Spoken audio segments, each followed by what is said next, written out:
నమస్తే, welcome to our channel. నేను మీ సిరి. ఈరోజు మనతో పాటు ఉన్నారు సీనియర్ జర్నలిస్ట్ దుర్గా కుమార్ గారు. నమస్కారం సార్. నమస్తే అమ్మ సిరి, మన వీక్షకులకు కూడా నమస్కారం సార్. ఇప్పుడు ఒక 2 రోజుల నుంచి వెళ్ళి చూస్తున్నట్టయితే యువగలం పాదయాత్ర సక్సెస్ మీట్ అయితే జరిగింది. మంచి సభ, అంటే ప్రేక్షక ఆదరణ కూడా, అంటే ప్రేక్షకుల్లో కూడా చాలామంది ఎవరైతే ప్రజలు ఉన్నారో వాళ్ళు మంచి ఆదరణ పొందింది.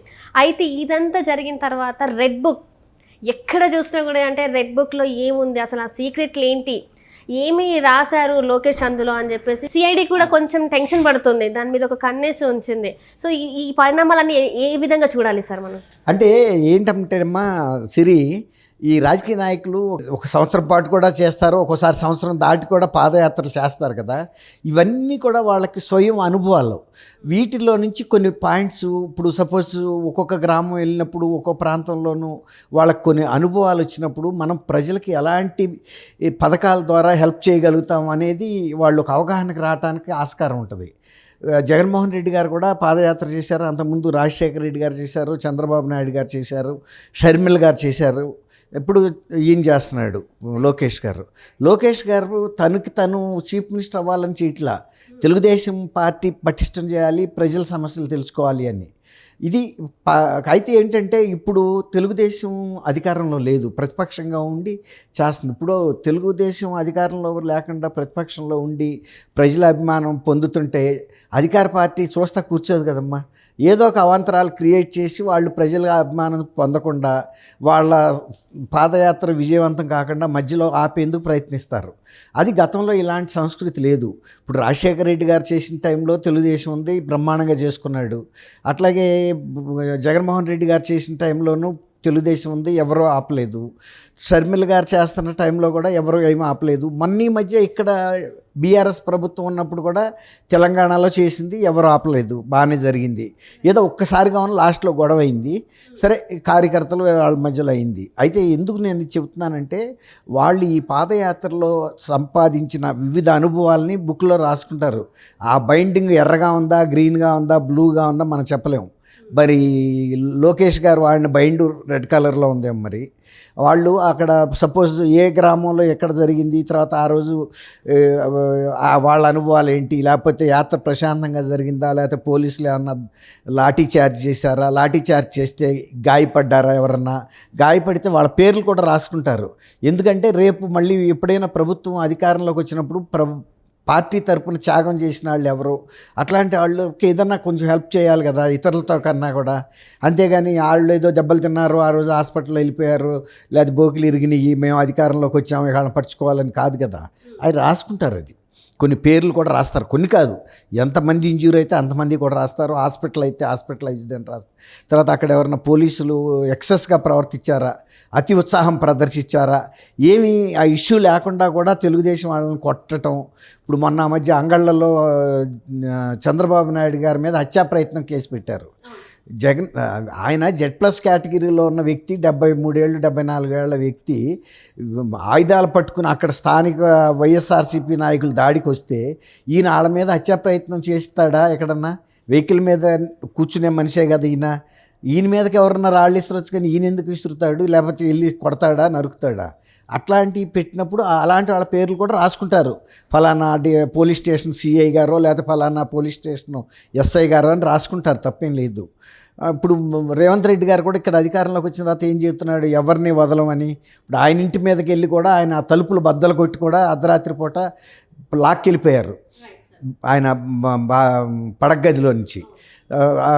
ఆయన కూతురు ఉంది, భార్య ఉంది, అందరూ ఉన్నారు. అయినా అప్పుడు అట్లాంటి అధికారులని ఆమె మొత్తుకుంటుంది, వాళ్ళ భార్య, ఏంటి ఇది అన్యాయం, రాజ్యాంగం లేదా, న్యాయం లేదా, అదే అని. కానీ వాళ్ళు వినే పరిస్థితిలో లేరు, ఆయన్ని బడబడా ఈడ్చుకుంటూ వెళ్ళిపోయారు. అట్లా ఎవరన్నా చేసినప్పుడు వాళ్ళని మర్చిపోవటానికి వీళ్ళేం ఋషులు కాదు కదా, వీళ్ళు కూడా మనుషులే. తర్వాత వీళ్ళు ఒక ప్రజల కోసం సేవ చేయడానికి వచ్చారు, మీరు ఒక ప్రభుత్వంలో ఉద్యోగానికి వచ్చారు. అందువల్ల ఇప్పుడు ప్రభుత్వంలో ఉన్న ముఖ్యమంత్రి లేకపోతే ఇంకొక మంత్రి, హోంమంత్రి వెళ్ళి పలానాడిని మీరు ఇరగదీయండిరా అంటే ఇంటి మీదకి వచ్చి ఇరగదీసేస్తే ఇక ప్రజాస్వామ్యం ఎక్కడుంటుంది? ఇప్పుడు పోలీసులని నా మీదకే పంపించారమ్మా. సపోజ్ పలానా దుర్గా కుమార్ని వెళ్ళి మీరు ఎరగొట్టండిరా అంటే పోలీసులు ఆలోచించాలి కదా, మనం వెళ్ళి ఇరగొట్టే అధికారం మనకు ఉందా, లేకపోతే ఏంటంటే ఆయన మీద మీ ఫిర్యాదు ఏంటో ఇవ్వండి మాకు రిటర్న్గాను, మేము విచారిస్తాము, విచారించి ఏదన్నా ఉంటే అరెస్ట్ చేస్తాము అని చెప్పాలి కదా. అంతేగాని వాళ్ళు కర్రలేసుకొచ్చి దుర్గాకుమార్ ఇంటి మీద పడి బాధేశారనుకోండి, ఇవాళ బాగానే ఉంటుంది. రేపు ఎవరైతే కొట్టమన్నారో ఆ ముఖ్యమంత్రి ఉంటాడని నమ్మకం ఉంది. ప్రజాస్వామ్యంలో ప్రతి 5 సంవత్సరాలకి ప్రభుత్వాలు మారుతాయి. మారినప్పుడు వాళ్ళు వెళ్ళిపోతారు, కానీ ఈ పోలీస్ అధికారులు అయితే ఉద్యోగంలో కంటిన్యూ అవుతారు కదా. ఇప్పుడు నేను ఏదో ఒక పార్టీకి చెందిన వ్యక్తిని అనుకోండి, ఇప్పుడు నన్ను కొట్టిన వాళ్ళ గురించి నా నాయకుడు శ్రద్ధ పట్టుకోవాలి కదా. పలానా దుర్గాకుమార్ని ఆ రోజు ఎర్రగొట్టేశారు, ఇప్పటికీ ఆయన చక్రాల బండిలో తిరుగుతున్నాడు, ఆ పోలీస్ ఎవడని చూస్తారు కదా. అప్పుడైనా అడుగుతారుగా, ఏమయ్యా నువ్వు ఆ రోజు నా దుర్గాకుమార్ మీద వెళ్ళి ఇంట్లో ఇరగదీసావు, ఏంటి నీ దగ్గర ఉంటారు రిపోర్ట్ పట్టుకురమ్మంటారు కదా, తీసుకెళ్ళాలి కదా, ఏం కేసు ఉంది ఏంటి అని. అప్పుడు వాళ్ళు పోలీస్ కేసు ఇతని మీద పెడతారుగా. ఎందుకు ఆయన మీద దౌర్జన్యంగా వెళ్ళేవానికి పెట్టినప్పుడు అనుభవించాల్సింది ఎవరు? పోలీస్ అధికారులు. ఇప్పుడు అట్లాగే రెడ్ బుక్లో ఆయన రాసుకున్నాడంటే గుమ్మడికాయలు దొంగ అంటే దొంగ ఎవర్రా అంటే భుజాలు జడుకున్నట్టు, మీరు తప్పు చేయకపోతే మీరు ఎందుకు భయపడాలి?